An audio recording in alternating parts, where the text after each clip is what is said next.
Racism, an insidious disease embedded in societies worldwide. Its ideological infection spreads bias and bigotry, dehumanizing people based solely on skin color and origins. It manifests through individual acts of violence and vitriol, but also through entrenched systems that disadvantage minorities. In an unassuming neighborhood in southeast London, such sinister prejudice would bare its teeth and claim an innocent life. There, the quiet suburb of Eltham carried on as normal, families following daily routines on the evening of April 22, 1993. But suddenly, a horrific hate crime plunged the community into chaos. The details remained shrouded in mystery at first. Just past 10:30 p.m., a frantic emergency call reported a young man had been attacked at a bus stop on Hall Road. Police and paramedics raced to the scene, but it was too late. The 18-year-old rising star lay dying in a pool of blood after being stabbed multiple times in an unprovoked assault. Who was responsible for this brutal murder that cut short the life of an aspiring young architect? Determined to uncover the truth, his parents, Neville and Doreen, devoted themselves to getting justice for their son. But the long road ahead would pit them against a police force riddled with incompetence and prejudice. This is the chilling true story of Stephen Lawrence, an innocent life tragically lost to a vicious hate crime that would expose deep corruption and ignite calls for sweeping reform within London's Metropolitan Police Service. Hello guys, and welcome back to Crimeco, where we meticulously dissect some of the most chilling true crime cases from every corner of the globe, providing you with the most recent and in-depth information. If this sparks your interest, we would be delighted if you could subscribe to the channel. Also, giving this video a like significantly supports the channel's growth. We appreciate your help. Now, grab a blanket to hide behind and let's dive into today's intriguing case. The quiet suburb of Eltham in southeast London seems an unlikely setting for such a horrific crime. Located approximately 9 miles from central London, Eltham first developed in the 1930s as a pleasant commuter town with rows of semi-detached houses. By the 1990s, it was home to around 31,000 residents. The area where the murder occurred, near the intersection of Hall Road and Dixon Road, contained a mix of residential streets and small shops. Hall Road itself was a busy thoroughfare lined with commercial establishments. Just south of Hall Road sits the expansive green space of Hall Pleasance Park, a peaceful contrast to the surrounding urban landscape. However, parts of Eltham had seen an increase in racial tension in the years leading up to 1993. Far-right political groups like the British National Party seized upon the area's predominantly white population to promote racist rhetoric. Some pubs displayed signs declaring "No blacks, no dogs, no Irish." A few shops echoed similar discriminatory policies. Racist graffiti and abuse were also reported with troubling frequency.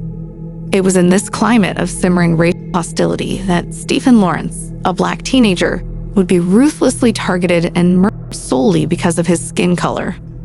The crime amplified existing divisions within the community and highlighted just how far society still needed to go to stamp out racism. Stephen Oluwole Lawrence was born on September 13, 1974 to Neville and Doreen, who had emigrated from Jamaica to the UK in the 1960s in search of better opportunities. The first of 3 children, Stephen grew up in Plumstead, southeast London alongside younger siblings Stuart and Georgina. By all accounts, Stephen was a mild-mannered, responsible teenager devoted to his family and dreams of becoming an architect. Teachers described him as clever, enthusiastic, and highly motivated in school.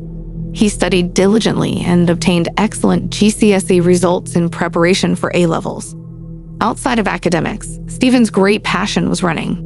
As a dedicated member of the Cambridge Harriers Athletics Club, he competed in 100-meter sprint and long jump events. His coach remembered Stephen as a talented, dedicated athlete. The future seemed bright for the 18-year-old.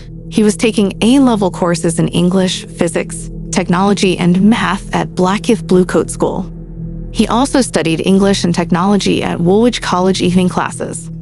Stephen balanced this busy schedule with a part-time job. He contributed his earnings to the household and willingly helped care for his younger siblings. By the accounts of friends and family, Stephen was a kind, responsible, doting son and brother. Tragically, the violent forces of racism would cut Stephen's promising young life short, robbing the world of his compassion and potential. But his legacy would spark a righteous crusade for justice in his name. On April 22, 1993, Stephen Lawrence spent the day attending classes at Blackheath Bluecoat School as usual.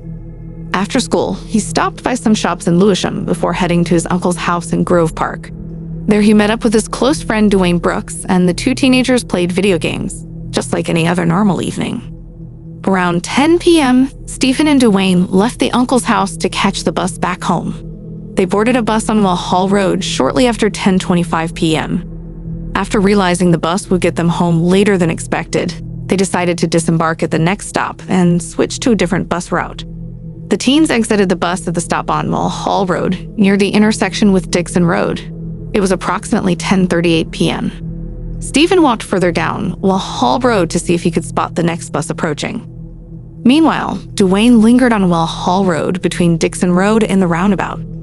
Suddenly, Dwayne saw a group of 6 white male youths crossing the street toward them, having just come from Rochester Way on the opposite side of the road. Dwayne would later testify that the group seemed to rush toward Stephen after spotting him alone down the road. As they engulfed Stephen, Dwayne heard them shouting racial slurs. Before the terrified teens could react, the attackers forced Stephen to the ground and stabbed him repeatedly with a knife estimated to be 5 inches long. Stephen sustained critical injuries but managed to get up and stumble over 100 yards down Dixon Road with Dwayne before collapsing. He had been stabbed with such force that one lung was punctured, and he was rapidly losing blood. By the time assistance arrived, it was too late. Stephen Lawrence would succumb to his horrific injuries before ever reaching the hospital. In the immediate aftermath of Stephen Lawrence's murder, the investigation by London's Metropolitan Police Service came under intense scrutiny for its missteps and questionable conduct. 3 key witnesses, including Stephen's friend Dwayne, who was with him at the time, provided statements to police identifying a notorious local gang of at least 5 white male teens as the likely suspects. However, incredulously, no arrests were made for over 2 weeks despite the suspects being well known to police. Finally, on May 7, 1993, 3 suspects, Neil LaCourte, Jamie Accourt, and Gary Dobson, were brought into custody. Another suspect, Luke Knight, was arrested in early June. Significant evidence continued to point to their involvement. The Accourt brothers in particular had been implicated just weeks earlier in a racist knife attack on another black teen in the same area. Yet even with damning testimonies and the suspects' extensive histories of racism and violence, police struggled to build a solid case. Vital forensic evidence like clothing and weapons was not adequately collected in the days after the murder. By late July 1993, charges against Neil LaCourte and Luke Knight had to be dropped due to lack of evidence. A sense of injustice was brewing in the community. How could such an obvious racist murder yield no convictions? But this was only the beginning. Stephen's parents would soon discover the staggering depths of corruption, incompetence, and prejudice infesting the institution charged with getting justice for their son. In the months and years after Stephen Lawrence's murder, his determined parents continued fighting for the justice that had so far been denied. An internal police review was opened in August 1993, but found insufficient grounds for charges against the suspects. However, Neville and Doreen Lawrence remained convinced of their guilt, and that evidence was being overlooked. In a remarkable move, the Lawrence family brought a private prosecution against 3 suspects, Neil LaCourte, Luke Knight, and Gary Dobson, in 1994. But the prosecution collapsed when the judge deemed identification evidence inadmissible, and all 3 were formally acquitted in April 1996. The family did secure one small victory, an inquest jury's 1997 verdict of unlawful killing, a racist attack by 5 white youths. But progress stalled again when the initial suspects could still not be charged. After intense public pressure, Home Secretary Jack Straw ordered an inquiry in 1997 into the Met's gross mishandling of the case. The resulting Macpherson report in 1999 exposed the force's shocking incompetence and institutional racism. In an unprecedented move, Macpherson called for the double jeopardy law to be amended, allowing retrial with new evidence. This opened the door for Stephen's killer to finally face justice after nearly 20 years. After years of tireless campaigning by Stephen Lawrence's family, a major breakthrough in the case finally arrived in 2011. 18 years had passed with no justice, but the Lawrences' efforts paid off when the Court of Appeal made a pivotal ruling to quash suspect Gary Dobson's 1996 acquittal. This allowed Dobson to be retrieved based on substantial new forensic evidence. Another suspect, David Norris, was also arrested in 2010 and would face trial alongside Dobson. New analysis of clothing fibers and microscopic bloodstains conclusively linked both men to Stephen's murder after evading detection for decades. On November 14, 2011, Dobson and Norris appeared at the Old Bailey in central London to stand trial for Stephen's murder before a jury. Prosecutors laid out the damning forensic evidence, arguing it proved the men's presence at the exact time and location of the deadly knife attack. Expert testimony revealed how advancements in forensic science enabled detectives to finally pinpoint incriminating DNA traces neglected by the original investigation. The defense attempted to suggest contamination or police mishandling resulted in the DNA traces, but the prosecution maintained the microscopic bloodstains could only reach Dobson's jacket under limited circumstances at the crime scene.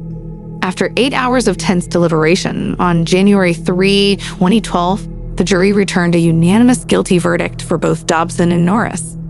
At long last, Stephen's courageous family realized their dream of seeing his racist killer brought to justice.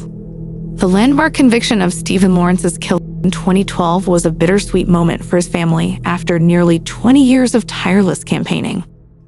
Dobson and Norris received life sentences with minimum terms of 15 years, 2 months, and 14 years, 3 months, respectively. While many questioned the seemingly short sentences, they reflected the reduced terms for juveniles at the time of the 1993 murder. Stephen's parents expressed relief that some justice had finally been served, but frustration lingered that other suspects had walked free. Investigations continued seeking potential evidence against the remaining suspects, but no further convictions have yet been secured. However, the Lawrence family's crusade ignited monumental changes within London's Metropolitan Police Service. The Macpherson Report's institutional racism verdict prompted national reforms in policing strategy and conduct. Stephen's murder also catalyzed an overhaul of UK hate crime legislation. The partial repeal of double jeopardy laws prevented future miscarriages of justice in rare cases with new evidence. While no policy changes can ever fill the void left by Stephen's senseless murder, Doreen and Neville Lawrence significantly shaped their son's legacy through their courageous stand against racism and police corruption. 30 years later, Stephen Lawrence remains a symbol of the ongoing struggle against injustice and a testament to the boundless potential tragically stolen by hate. His memory must motivate new generations to build a society free of prejudice.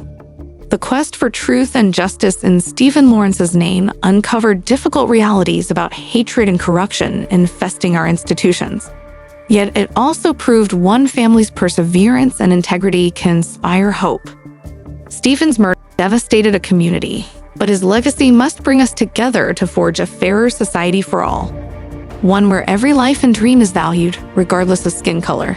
This is the lasting message of his heartbreaking and influential story. And so concludes another unsolved chapter in the annals of history's strangest mysteries. Thank you for joining us on this deep dive to honor a life cut decades too short and to strive keeping hope alive his case may yet see light. Before you leave, please remember to like this video, subscribe to the channel, and click the notification bell. This will ensure you stay informed about the latest true crime cases we uncover. We're grateful to have you as part of our community as we explore the captivating mysteries that continue to fascinate us all. Stay curious and vigilant that even closed books still hold untold pages waiting patient revelation. Thank you for joining us, and we eagerly anticipate seeing you in our next exploration. Until next time.